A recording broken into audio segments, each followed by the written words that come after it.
여러분, 코로나로 인해서 요즘 경제적인 어려움을 겪고 계시는 분들이 많으신 것 같습니다. 저만 해도 주변에 이렇게 경제적인 어려움 때문에 많이 토로하시는 분들이 많은데, 비단 자영업자 분들뿐만 아니라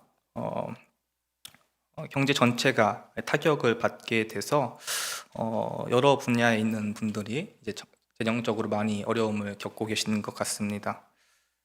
어, 그리고 또 우리가 요즘에 물가가 너무 많이 오르지 않았습니까? 어, 제가 젤리를 굉장히 좋아하는데요. 그 젤리가 하나에 원래 1,500원 하던 게 얼마 전에 2,000원으로 올랐더라고요. 굉장히 제가 그래서 그 젤리를 못 먹게 되었는데, 전체적으로 물가가 많이 오르게 올랐 것 같습니다. 또 요즘 이렇게 우크라이나 전쟁이 시작되면서 기름값도 굉장히 많이 올라서 이제 2,000원이 거의 육박하게 되더라고요. 그래서 요즘 쉽게 막 어디로 이제 가기가 굉장히 부담스러운데, 기름값도 이렇게 많이 오르고 또 부동산 가격도 많이 오른 것 같아요. 서울 집값만 해도 기본 10억 이상은 이제 훌쩍 넘는 것이 이제 우스운 시대가 된 것 같습니다. 이렇게 나라 전체적인 물가가 계속 오르면서 대한민국에서 서민으로 산다는 것이 매우 힘든 일이 되어가는 것 같습니다. 우리 모두가 이렇게 대한민국 국민으로서 이렇게 경제적인 어려움을 피할 수 없게 되었는데, 이럴 때 있어 우리가 어떻게 해야 합니까? 바로 낭비를 줄이고 허리띠를 졸라매는 일이 어떤 때보다도 필요한 그런 시기인 것 같습니다.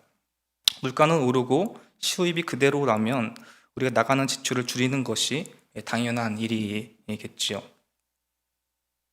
낭비를 이렇게 줄이는 것은 어려운 시기일수록 중요해집니다. 그렇지만 비단 이 어려운 시기뿐만 아니라 이 낭비를 줄이는 것은 바로 그 자체로 우리가 삶을 살아가는 데 있어서 반드시 필요한 일인 것 같아요. 우리가 돈을 아무리 많이 번다고 해도 그 버는 것 이상으로 낭비를 하게 된다면 우리의 경제적 살림은 더더욱 어려워지지 않겠습니까? 마치 밑 빠진 독에 물을 붓는 것처럼 아무리 많은 것을 우리가 벌고 또 그것에 붓는다고 할지라도 그 독이 그 빠진 독을 채울 수가 없게 될 것입니다. 그렇기 때문에 바로 우리가 가정 경제나 또 가정 살림을 좀 더 낮게 하려고 한다면 우리가 많이 버는 것만큼이나 나가는 낭비를 줄이는 것이 필요합니다. 우리가 시간을 아끼고 돈을 아낀다면 우리는 더 나은 삶을 살 수 있고, 또 우리가 낭비를 줄일 때 어제보다 더 나은 그런 오늘을 살 수 있게 될 것입니다.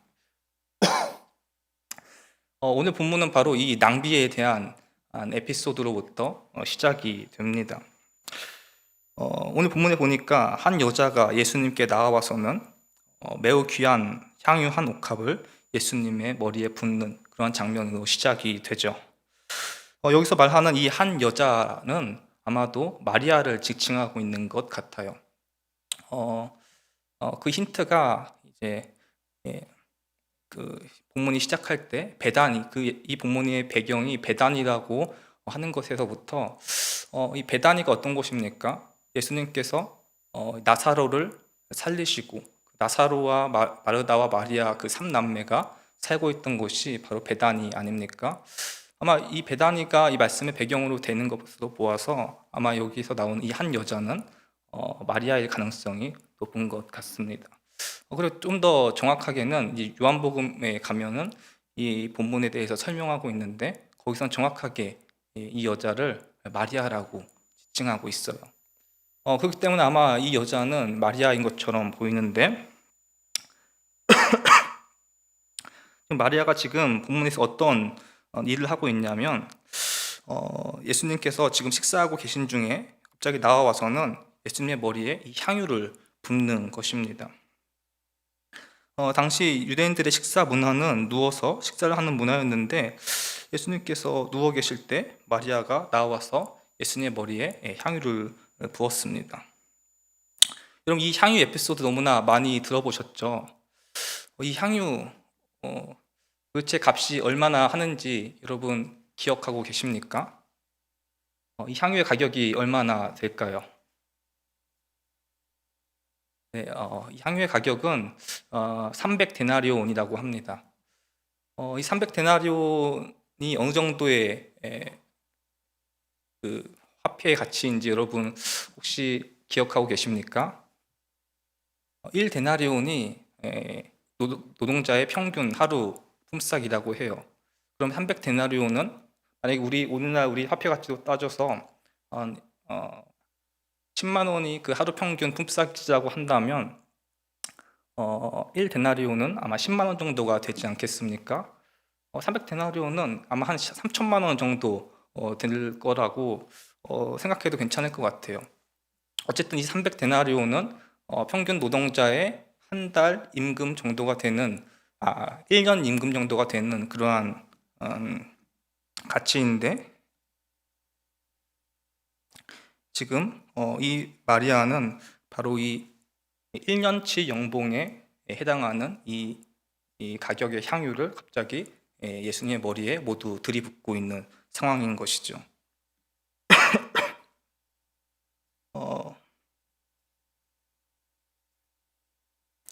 마리아는 굉장히 어이없는 행동, 굉장히 낭비스러운 행동을 하고 있는 것 아닙니까? 1년치 연봉을 가지고 지금 시대로 따진다면 우리가 1년치 연봉 약 3천만 원 정도라고 한다면 이것은 약 3천만 원 정도의 를 가지고 우리가 백화점에서 뭐 명품 백이나 아니면 명품 시계를 사는 것과는 완전히 다른 문제예요. 왜냐하면 우리가 백화점에 가서 명품 백이나 명품 시계를 사면 무엇이 남습니까? 뭔가 그 백이나 시계, 우리가 돈이 분명히 아깝고 돈을 지불해서 그것이 낭비라고 할지라도, 그 돈을 지불한다고 할지라도 그 명품 백이나 명품 시계가 우리에게 남게 되죠. 그런데 지금 마리아가 하고 있는 행동들은 그 3천만 원짜리 향유를 예수님의 머리에 붓고 있는 그런 행위는 완전히 그 향유를 소진시키는 거 아닙니까? 예수님 머리에 부음으로써 그 향유를 다시 주워 담을 수 없습니다. 바로 마리아가 예수님의 머리에 그 향유를 부었다라는 것은 바로 아무것도 남지 않는 완전한 낭비, 아무것도 남지 않는 완전한 허비를 의미하는 것이죠. 예를 들면 마치 이런 것과 같습니다. 제가 가끔 이제 유튜브를 보는데요. 유튜브의 한 그 채널에서는 한 유튜버가 이제 맛집 유튜버입니다. 이제 맛집을 이제 찾아다니면서 우리나라에서 가장 비싼 음식만 골라서 이제 찾아다닙니다.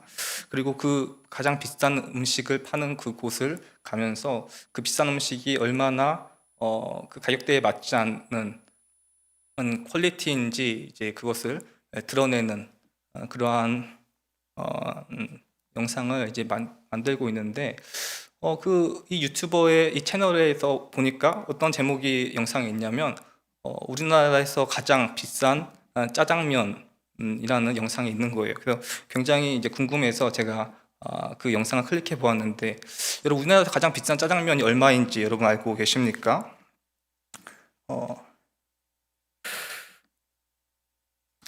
보통 짜장면 하나에 4,000원에서 5,000원 정도 하는데, 우리나라에서 가장 비싼 짜장면은 이제 강남의 한 유명 럭셔리 호텔에서 호텔에 있는 중국집에서 파는 짜장면인데 한 57,000원 정도라고 합니다. 짜장면 하나에.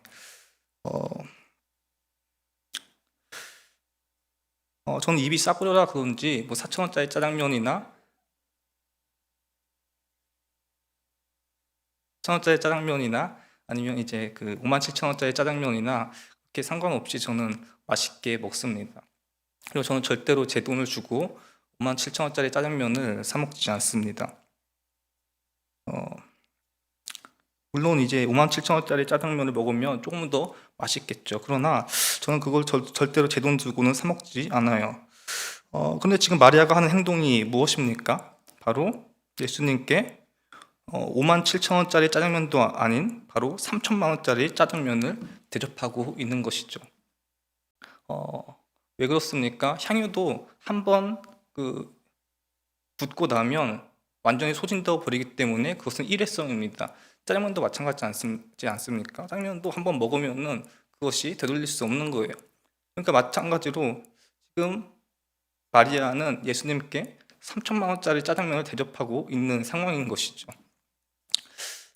이 마리아의 이 어떻게 보면 굉장히 어이없는 행동에 대해서 제자들의 반응은 굉장히 이성적이고 합리적인 그런 모습을 보여줍니다. 8절 9절 말씀입니다. 제자들이 보고 분개하여 이르되 무슨 의도로 이것을 허비하느냐, 이것을 비싼 값에 팔아 가난한 자들에게 줄 수 있었겠도다 하거늘. 여러분, 제자들이 무슨 말을 하고 있습니까? 마리아가 지금 엄청난 낭비를 했다라는 것이죠. 그 큰 돈을 가지고 훨씬 더 좋은 일에 쓸 수 있었는데 마리아가 지금 완전하게 무식하고 무지한 그런 일을 했다라는 것입니다. 제자들의 반응은 굉장히 자연스러운 반응이지 않습니까? 누구나 상식적으로 그 3천만 원짜리 짜장면을 대접하고 있는 것을 보고 낭비라고 생각할 수 있는 것이죠. 제자들의 반응은 너무나 이성적이고 너무나도 합리적인 반응입니다. 반대로 누가 봐도 마리아의 이 행동은 완전히 비이성적이고 낭비적인 행동이었습니다. 그런데 이상하게도 이 상황에 대한 예수님의 반응은 완전히 정반대였습니다. 이 상황에 대해서 예수님께서 이렇게 말씀하고 계십니다. 예수께서 아시고 그들에게 이르시되 너희가 어찌하여 이 여자를 괴롭게 하느냐, 그가 내게 좋은 일을 하였느니라. 예수님께서는 오히려 제자들에게 여자를 괴롭히지 말라라고 책망하고 계시고 있습니다. 여기서 말씀하는 그가 내게 좋은 일을 하였느니라 라고 할 때 이 좋은 일은 칼로스라는 단어입니다. 정확하게 칼론이라는 단어인데 이것이 이제 원형으로 칼로스입니다. 그런데 이 칼로스라는 단어는 단순하게 우리가 뭐 일상생활에서 어제 영화 봤어? 응, 영화 봤어. 어때? 좋았어? 좋았어. 이 정도의 좋다라는 뜻이 아닙니다. 여기서 말하는 이 좋다, 좋은이라는 뜻은 성경에서 어떻게 사용이 되냐면 항상 이 좋은과 가장 대비해서 완벽한 대비를 이루는 완벽하게 반대의 단어와 사용이 돼요. 제가 용례를 한번 말씀드리겠습니다. 마태복음 13장 48절 같이 한번 찾아보실까요? 마태복음 13장 48절 말씀입니다.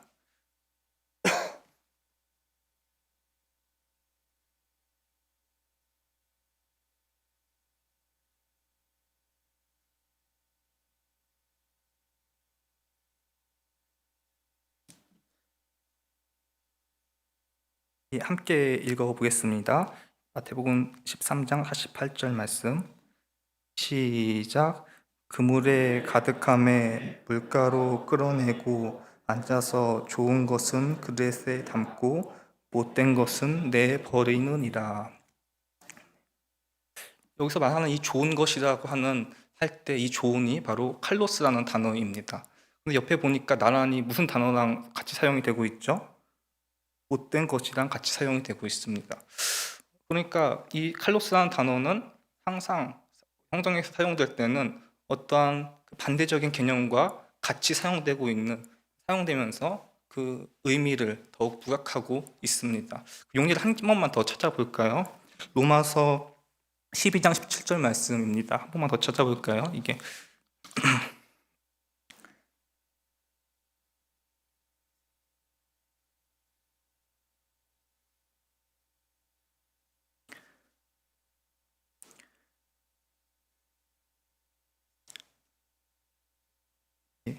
로마서 12장 17절 말씀입니다.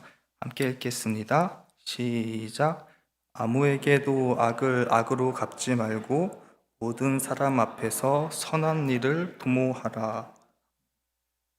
여기서 말씀하고 있는 이 선한 일이 바로 이 악과 악한 일, 이것과 대비해서 지금 사용되고 있어요. 성경에서는 항상 이 칼로스라는 단어가 이렇게 좋은 뜻으로 사용되면서 그 반대의 개념과 대비를 이루어서 사용이 됩니다. 그런데 예수님께서 지금 여기서 이 마리아가 한 행동을 좋은 일이라고 얘기하는 것은 그렇다면 암시적으로 마리아가 한 행동을 굉장히 긍정적으로 보이는 반면에 암시적으로 완벽하게 그것과 반대되는 행동을 드러내고 있다라고 우리가 생각할 수 있지 않겠습니까? 그렇다면 성경에서 어떠한 사람들, 어떠한 부류를 두고 예수님께서 이 선한 일과 반대되는 악하고 못된 사람들로 지금 예수님께서 드러내고 있는 것일까요? 오늘 본문 말씀 10절에 보니까 예수님께 우리 너무 잘 알고 너무 쉽게 우리가 찾아볼 수 있습니다. 10절에 보니까 예수님께서 이렇게 말씀하고 있어요.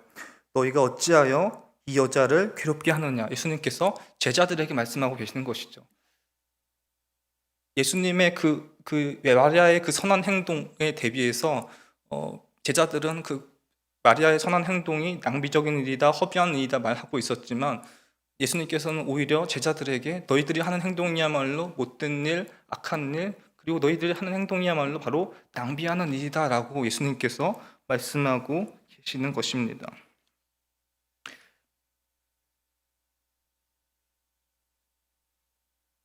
여러분, 우리가 조심해야 하는 일이 바로 이것입니다. 지금 여기에 예배하러 나오신 분들은 아마 굉장히 이제 교회에 열심히 일하시고 봉사하시고 또 중직자분도 많이 계시고 또 여러 가지 직분들로 섬기는 분들이 많으실 텐데, 그런데 예수님께서 우리의 이 열심, 교회에 대한 열심, 교회에 대한 이 열정을 보고 바로 너희들이 하는 행동이 낭비이고 허비라고 말씀하신다면 여러분, 이것이 얼마나 우리에게 슬픈 일이 되겠습니까? 제자들이 바로 그랬던 것이죠. 제자들은 예수님을 3년 내내 따라다니고 예수님과 함께 하면서 수많은 사역들을 감당하고 예수님의 사역에 동참했습니다.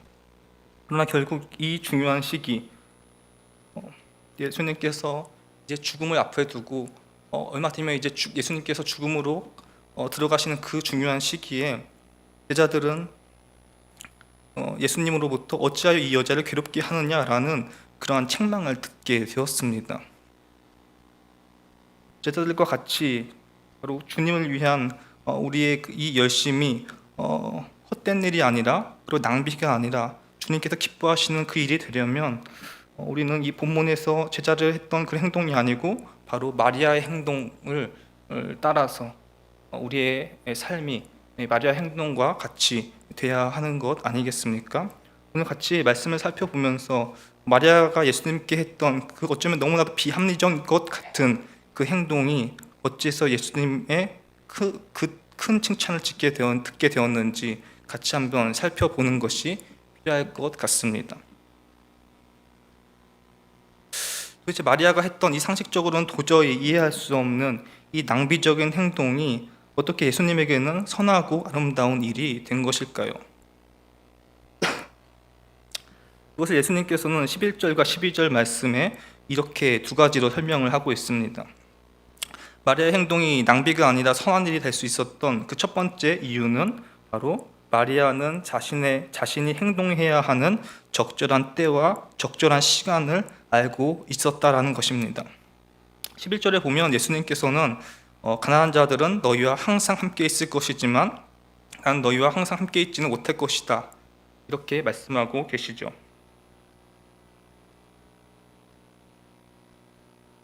제자들이 범했던 그 치명적인 잘못은 바로 적절한 때와 적절한 시간을 파악하지 못했다라는 것입니다. 예수님께서는 제자들에게 끊임없이 말씀하셨습니다. 처음부터 예수님께서는 은연중에 내가 죽게 될 것이다. 그래서 시간이 지나면서 점점점 예수님의 그 증언이 확실해지죠. 내가 어떻게 죽게 될 것인지, 내가 어떠한 모습으로 죽게 될 것인지, 그리고 내가 반드시 죽게 될 것인데 대제사장들과 서기관들에게 사로잡혀서 어떻게 비참하게 죽게 될 것인지 예수님께서는 제자들에게 드러내십니다. 특별히 오늘 본문에 바로 그 직전에도 예수님께서는 자신이 어떻게 죽음에 이를 것인지를 명확하게 제자들에게 나타내고 계신 것이죠. 26장 2절 말씀에 예수님께서 이렇게 말씀하고 계십니다. 너희가 아는 바와 같이 이틀이 지나면 유월절이라 인자가 십자가에 못 박히기 위하여 팔리리라 하시더라. 예수님께서는 제자들에게 자신의 죽음 그리고 자신이 어떻게 죽게 될 것인지 너무나도 정확하고 명확하게 말씀하고 계십니다. 그런데 아이러니하게도 제자들은 이것을 이해하지 못한 것인지 그것들에 대해서 별 반응이 없어 보여요. 어쩌면 제자들은 알고 있었는데도 불구하고 그 죽음의 그러한 방식의 죽음을 인정하기 싫었는지도 모릅니다. 그런데 반대로 제자들은 예수님의 그 죽음에 대해서 이해하지 못했거나 그것을 인정하지 못했거나 어쨌든 그것에 무관심했다면 반대로 마리아는 어떻게 했습니까? 예수님의 그 죽음, 바로 이 그 너무나도 위대하신 역사상 인류 역사상 가장 위대한 사건인 예수님의 그 십자가 사건이 이루어지는 바로 그 시기를 마리아는 정확하게 그것들을 보고 그것들을 준비하고 있었다는 것이죠.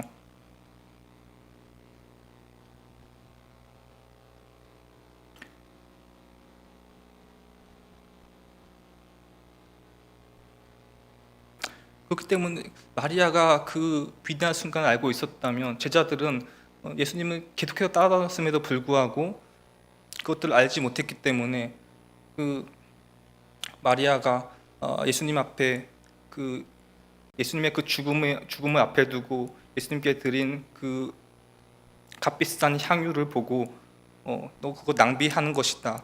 그것들 가난한 자에게 주었으면 훨씬 더 좋겠다라는 이런 식의 어이없는 반응을 제자들이 보이게 된 거 아닙니까? 제자들이 예수님의 죽음을 인식하지 못하고 그래서 그 마리아의 그 행동을 낭비하는 것으로 규정하고 인식하고 있었을 때 마리아는 정확하게 예수님의 그 죽음의 그 때를 인식하고 있었던 것이죠. 예수님께서 이제 자신이 그토록 말씀하신 그 죽음의 자리로 나아갈 것을 마리아는 깨달았습니다. 제가 아까 57,000원짜리 짜장면에 대해서 말씀을 드렸는데요. 제가 평상시에 막 57,000원짜리 이 짜장면을 먹는 것은 누가 봐도 낭비일 겁니다. 저는 아까 말씀드렸듯이 절대로 그 짜장면을 먹지 않습니다. 그런데 다른 상황이 주어진다면 어쩌면 그 짜장면 57,000원짜리 짜장면은 낭비가 되지 않을 수도 있을 것 같아요. 예를 들면 만약에 군대에 가고 여러분들의 이제 아드님이나 아니면은 사랑하는 동생이나 굉장히 소중한 사람이 군대에 가게 되었다라고 가정을 한번 해봅시다. 그런데 이제 곧 있으면 점심을 먹고 이제 육군 훈련소에 입대하게 되는 그 소중한 사람이 있는데 그런데 그 소중한 나의 사람이 짜장면이 먹고 싶다는 겁니다. 마지막으로 점심에 짜장면을 먹고 들어가고 싶은데 짜장면집이 4,000원짜리 짜장면집이 있고 57,000원짜리 짜장면집이 있습니다. 여러분은 그 소중한 자신의 가족에게 4,000원짜리 짜장면을 대접하시겠습니까? 57,000원짜리 짜장면을 대접하시겠습니까? 저는 평상시에 절대로 제 돈을 주고 57,000원짜리 짜장면을 먹지 않지만 만약 제 동생이 입대를 하게 된다면 전 정말 아무런 고민 없이 기꺼이 57,000원짜리 짜장면을 사줄 수 있을 것 같습니다. 그럼 그렇기 때문에 이 낭비라는 것은 어떠한 상황에 있느냐 그리고 어떠한 상황, 어떠한 때인가에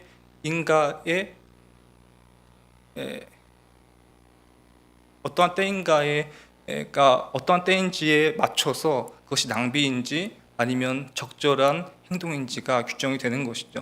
예수님께서 이 마리아에게 있어서 그 3천만 원짜리 향유를 부은 것은 그것은 너무나도 합당한 반응일 뿐만 아니라 너무나도 적절한 반응이었죠. 왜 그렇습니까? 이제 나를 그렇게 사랑하신 주님, 나를 너무나도 사랑하시고 우리 오빠를 나사로를 사랑하신 그 주님께서, 그리고 그 주님께서 이제 자신의 사명을 감당하기 위해 죽음으로 들어가시는 그것을 보고 자신의 가장 소중한 것을 마리아는 드리지 않을 수 없었던 것이죠. 마리아에게 있어서 그것은 오히려 낭비나 아까운 것이 아니고 오히려 그 예수 그리스도의 위대한 사역에 자신이 동참할 수 있다라는 오히려 감사와 감격이 되지 않았겠습니까?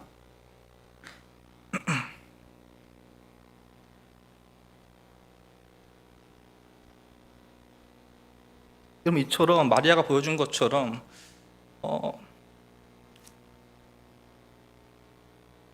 이 낭비라는 것은 어떠한 그 때와 시기에 맞춰서 이것들이 바뀔 수 있습니다. 그렇기 때문에 우리가 사역을 할 때에도 바로 이것들이 적용되어야 되는 것이죠.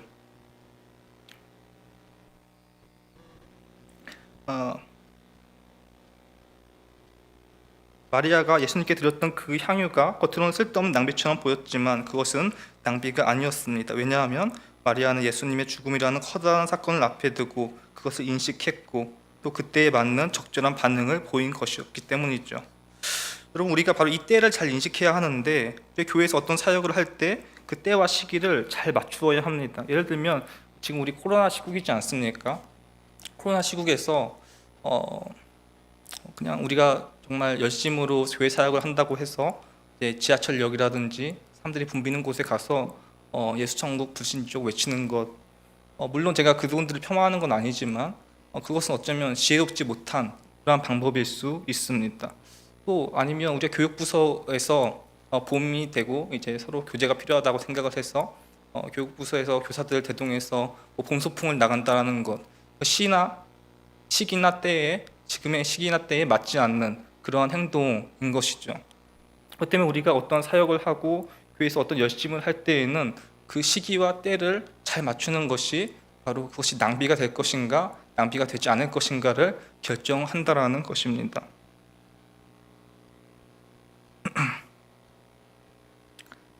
제가 잠깐 다소 좀 극단적인 예를 들기는 했지만 바로 그 요점은 우리의 그 사역이 때와 시기에 따라서 지혜롭게 행해져야 한다는 것이죠. 그렇지 못할 때라는 바로 제자들이 그랬던 것처럼 주님을 위해서 많은 사역을 우리가 한 것 같지만 주님께서 결국에는 제자들에게 말씀했던 것처럼 어째요 이 여자를 괴롭게 하느냐라고 하는 그 책망을 우리가 들을 수 있다는 것을 우리가 기억해야 할 것입니다.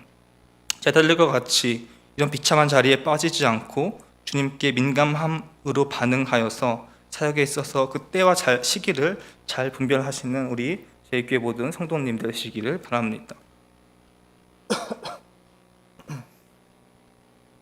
마리아의 행동이 낭비가 아니라 선한 일이 될 수 있었던 이유, 그 두 번째는 마리아는 자신이 어떤 일을 하고 있는지 명확하게 알고 있었다라는 것입니다. 12절에서 예수님께서는 마리아가 자신의 머리에 향유를 부은 까닭은 바로 장례를 준비하기 위해서였다라고 예수님께서 말씀하고 계시죠. 당시 그 시신의 몸에 향유를 바르는 것은 이스라엘의 전통적인 관례였습니다. 어떠한 제자도 예수님의 죽음을 준비하지 않았지만 마리아는 예수님의 죽음을 준비하기 위해서 향유를 예수님의 몸에 바른 것입니다.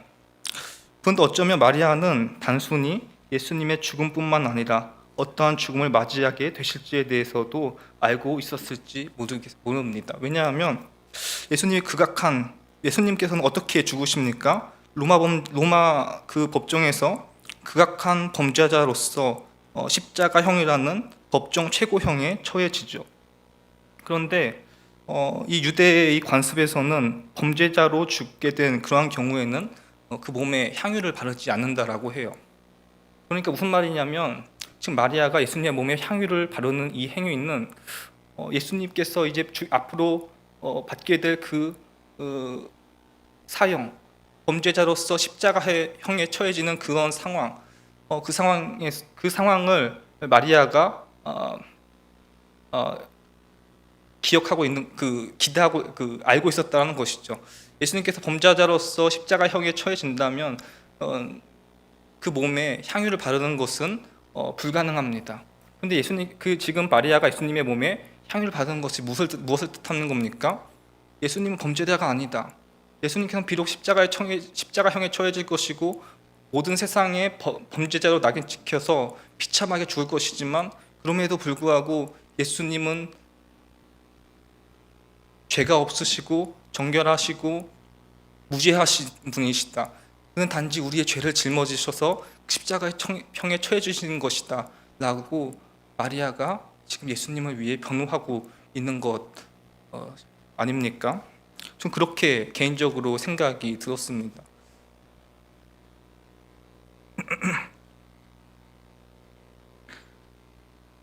여러분, 마리아는 예수님께서 곧 죽게 될 것이고 그 죽음은 철저히 범죄자로서 부당하게 맞이하게 될 것이라는 것을 마리아는 알고 있었습니다. 어떤 제자도 예수님의 장례를 준비하지 않았지만 마리아는 값비싼 향유를 가져와서 예수님의 죽음을 미리 준비했습니다. 우리가 제자들처럼 많은 사역을 하는 것도 중요하지만 더욱 중요한 것은 그 사역이 어떤 사역인지 알고 하는 것이죠. 마리아는 제자들과 같이 예수님이 하신 많은 사역에 동참하지는 못했습니다. 그러나 마리아가 최선을 다했던 것은 바로 예수님의 말씀에 최선을 다해 귀를 기울인 것이었죠. 누가복음 10장 39절에서 40절 말씀을 보면 우리 유명한 마리아와 마르다 그 일화가 등장하는데 어떤 일화입니까? 이제 예수님께서 그 나사로 3남매의 집에 이제 들어와서 이제 같이 교제를 하고 계시는데 마르다는 예수님을 위해서 이렇게 열심히 집안일을 하고 있었어요. 예수님을 대접하기 위해서 열심히 일을 하고 있었는데 여기 보니까 자신의 동생 마리아는 예수님의 그 발치에 앉아가지고 예수님과 이렇게 놀고 있는 겁니다. 마르다가 질투가 나서 예수님한테 얘기하는 것이죠. 예수님, 저 마리아를 좀 얘기 좀 해서 나와 같이 일 좀 같이 할 수 있도록 예수님 얘기 좀 해주세요 했는데 예수님께서 뭐라고 말씀하십니까? 마르다야, 이 편도 좋고 저 편도 좋지만 마리아는 이 편을 선택했으니 마리아는 이 편을 선택하는 것이 마리아에게는 좋다.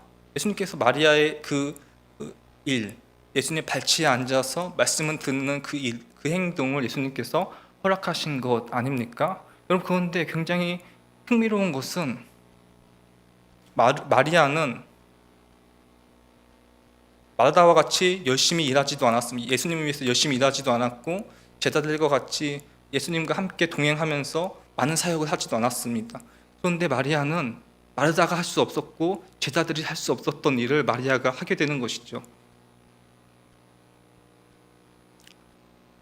마르다와 제자들은 열심히 일하고 예수님을 위해서 사역을 했지만 그러나 예수님의 그 죽음 앞에서 그 중요한 시기를 그들은 인식하지 못했습니다. 그러나 마리아는 아무도 볼 수 없었던 그 일, 예수님께서 죽음으로 걸어가시던 그 상황에서 예수님께 자신의 가장 좋은 것을 내어드리는 그 놀랍고도 위대한 그 일들을 마르다와 제자들이 할 수 없었던 그 일들을 바로 마리아가 하게 된 것이죠.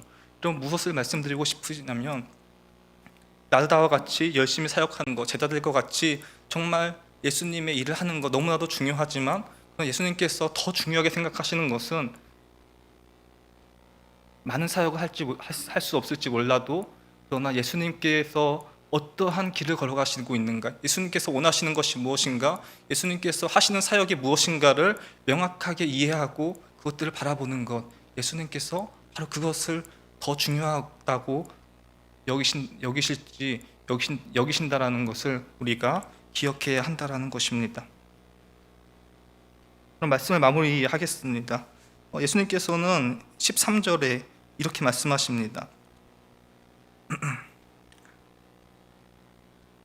내가 진실로 너희에게 이르노니 온 천하 어디에서든지 이 복음이 전파되는 곳에서는 이 여자가 행한 일도 말하여 그를 기억하리라 하시니라. 예수님께서는 이 복음이 전파되는 곳마다 마리아가 행한 일들을 같이 전파될 수 있게 하신다고 말씀하십니다. 왜 그렇습니까? 예수님께서 어려우실 때, 예수님께서 힘드실 때 마리아가 도와주고 가장 좋은 것으로 섬겼고 헌신했기 때문에 너무 고마워서, 그래 마리아 너 너무너무 고맙다, 내가 약할 때 나에게 이런 도움을 줬구나, 고맙다 하면서 마리아를 높여주신 겁니까? 아니에요. 예수님께서 이 복음이 전파되는 곳마다 마리아의 행동이 기억될 것이라고 말씀하신 것은, 마리아의 이 행동이 바로 그 복음을 앞에 두고 복음을 받아들인 자들에게 있어서 가장 적절하고 가장 합당한 반응이기 때문에 그렇습니다. 마리아가 이 복음 앞에서 예수님의 그 복음 앞에서 보인 그 자신의 가장 좋은 것으로, 자신의 가장 중요한 것으로, 어쩌면 자신의 모든 것을 들은 이 행동은 바로 복음에 대해서 가장 합당하고 가장 적절한 반응이었기 때문에 예수님께서 이 복음이 전파되는 곳마다 바로 이 여자가 행한 일이 같이 알려질 것이다라고 말씀하고 계시는 것이죠. 마리아의 반응은 바로 그 밭에 숨겨진 보화를 발견하고 그것을 얻기 위해서 자신의 모든 것을 팔아서 그 밭을 사는 사람, 바로 그 사람과 그 사람의 행동과 그 사람과 같습니다.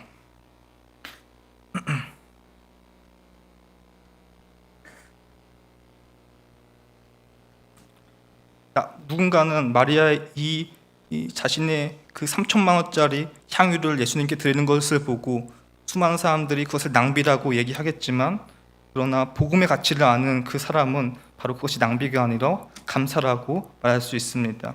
이 작은 것을 통해 너무나 크고 소중한 것을 얻었다라는 바로 그 감사입니다. 여러분, 마지막으로 무엇보다도 우리가 기억해야 될 것은 하나님께서 우리를 위해서 가장 큰 낭비를 실천하셨다라는 것입니다. 하나님께서 이 세상을 창조하시고 인간을 창조하신 것 자체가 바로 낭비이죠. 삼일체 하나님께서 성부 하나님, 성자 하나님, 성령 하나님께서 태초에가 있기 전에 해분 하나님께서만 존재하실 그때에 하나님께서는 이 세상을 창조하셨고 또 인간을 창조하셨습니다. 그러나 그 창조의 대가는 너무나도 처참했죠. 인간에게 하나님을 배반할 수 있는 가능성을 주시고 인간에게 자유를 주심으로 하나님께 등 돌릴 수 있는 그러한 자유를 인간에게 주셨고, 그 자유를 주자마자 인간은 하나님을 배반하고 하나님께 등을 돌렸습니다. 이것이 바로 낭비 아닙니까? 하나님께서는 완전한 사랑, 처음에 그 삼일째 하나님의 완전한 그 관계 속에 거했는데 왜 굳이 인간을 만드셔서 자신의 이름을 모독하게 만드는 그 일들을 감당하신 걸까요?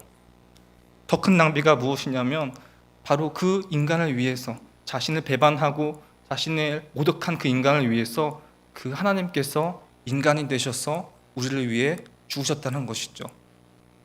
그럼 이것보다 큰 낭비가 있겠습니까? 그런데 하나님께서 이렇게 말씀하시죠. 이 낭비가 되지 않는 것은 바로 그 전능하신 하나님, 말씀이 곧 법이 되시는, 말씀하시는 것이 모든 것이 바로 법이 되시는 그 창조주 하나님께서 나의 생명으로 너희들 살린 이것이 바로 낭비가 아니라 바로 너무나도 가치 있는 일이라 주님께서 말씀하셨기 때문에 그것은 낭비가 아니라 바로 가치가 되는 것입니다.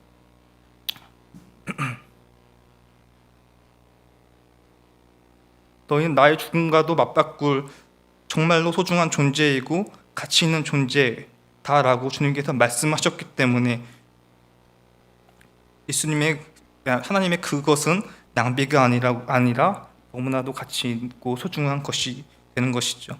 주님께서 우리에게 바로 자신의 생명조차도 내어주시면서 우리를 가치 있는 존재로 여기셨던 것처럼 우리가 바로 그 은혜와 복음에 반응하여서 우리에도 그 마리아가 자신의 가장 좋은 것을 드렸던 것처럼 우리도 우리의 생명까지도 아끼지 아니하고 가장 좋은 것을 드림으로 반응하는, 가장 복음에 대해서 가장 적절하게 반응하는 우리 모든 제일교회 성도님들 되시기를 바랍니다.